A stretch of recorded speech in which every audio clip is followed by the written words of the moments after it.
Being lead designer at Lionhead's actually an interesting job because we have one of the industry design luminaries working here in Peter Molyneux. So I work very closely with Peter to define the game vision, and then I work specifically day to day on the team trying to bring those pillars and that vision to reality. And along the way I work pretty much several times a week with Peter reviewing the game, talking about the game, and trying to execute on both what we want to do and what he is encouraging us to do. You're still going to be a hero. You're still going to have swords, you're still going to have guns, you're still going to have magic. But this time you're going to be leading a country as well as that.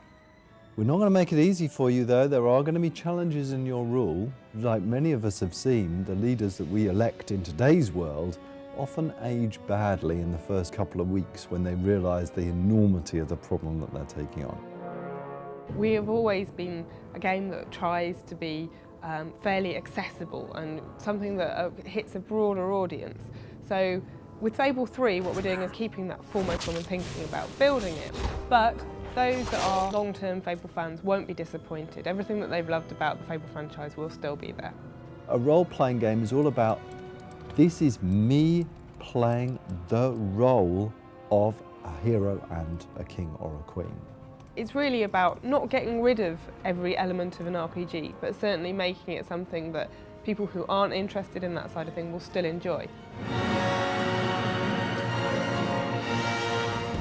New technology in Fable 3, I think the main thing for me is Simon nodding in the background. The tools are actually a bit slower at the moment, so I probably wouldn't want to talk about that. We've got a real issue with that. Move on.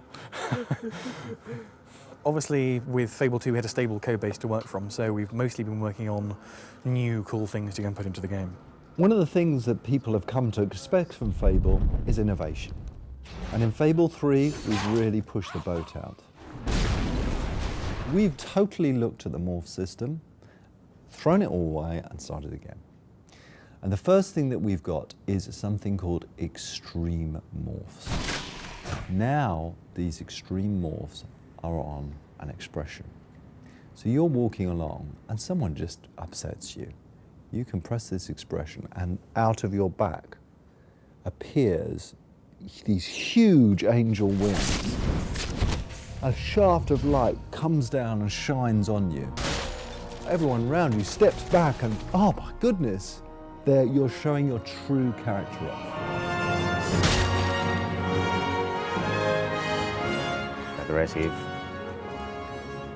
smile, stern. We've got hot syncing in the tools now, so all the artists can edit a texture and pop it into the game immediately just by hitting a button, and it never fails, obviously. Can I redo that bit? Never works. Never works. That's a Freudian slip. There's another thing which I think we could use for morphing, which is really interesting, which I've never seen before. And that is the weapon that you use. Why not have weapons change as you use them, that adapt themselves visually to your combat style and to your alignment? So imagine, how do you make the evil sword of ages? You make it by using it in an evil way. And as you use it, as you kill innocent victims, so you will see it glow and drip with blood all the time. I want everybody in the world to have unique weapons. As we teach you our new way of doing weapon customization, we need to think about how we teach that to the player, making sure that every facet of it makes sense, is clear, is understandable, isn't too complicated, but is deep enough, and all of that is very hard, very challenging, but it's also very fun. More excitingly is with the lighting system. In Fable 2, I think, to generate the lighting for all the levels took a bank of 6 very, very powerful machines, 7 days to generate all the lighting for everything. Today we've got a bank of 1 machine which generates all the levels in 5 hours, which is a lot better.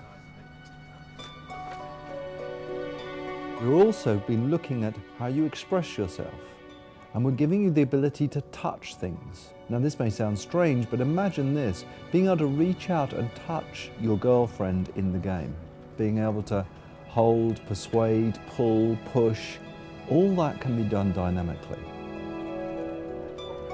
There is a fantastic amount of fighting and great combat and a really swift, pacey storyline, which is really engaging and really snappy.